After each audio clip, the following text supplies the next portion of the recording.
നമസ്കാരം. ഇന്നത്തെ പുതിയ വീഡിയോയിലേക്ക് എല്ലാവർക്കും സ്വാഗതം. മലയാളത്തിൻ്റെ മെഗാസ്റ്റാർ മമ്മൂട്ടി നായകനായെത്തിയ ഏറ്റവും പുതിയ സിനിമയാണ് ടർബോ വേൾഡ് വൈഡായിട്ടാണ് ഇന്നലെ റിലീസിനെത്തിയത്. സിനിമ ഇറങ്ങിയ ആദ്യത്തെ ദിവസം തന്നെ എല്ലാ തിയേറ്ററുകളിൽ നിന്നും നല്ല അഭിപ്രായമാണ് സിനിമയ്ക്ക് നേടിയെടുക്കാൻ സാധിച്ചിരിക്കുന്നത്. സിനിമ സംവിധാനം ചെയ്തിരിക്കുന്നത് വൈശാഖാണ്. മമ്മൂട്ടിയെ നായകനാക്കിയെത്തിയ ആദ്യത്തെ സിനിമയായിരുന്നു പോക്കിരി രാജ അന്നത്തെ ബോക്സ് ഓഫീസിൽ സൂപ്പർ ഹിറ്റ് തന്നെയായിരുന്നു.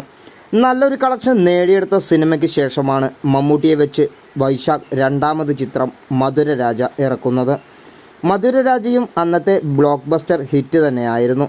100 കോടിക്കടുത്ത് മാക്സിമം കളക്ഷൻ നേടിയെടുക്കാൻ മധുരരാജ എന്ന സിനിമയ്ക്ക് സാധിച്ചു. അതിനുശേഷമാണ് മമ്മൂട്ടിയെ വെച്ച് മധുരരാജയുടെ രണ്ടാം ഭാഗം ചിത്രീകരിക്കാൻ വൈശാഖ് തയ്യാറാവുന്നത്. പ്രതീക്ഷിക്കാതെയാണ് മമ്മൂട്ടിയുടെ ടർബോ എന്ന് പറയുന്ന പുതിയ സിനിമയുടെ പോസ്റ്റർ പുറത്തിറക്കിയത്.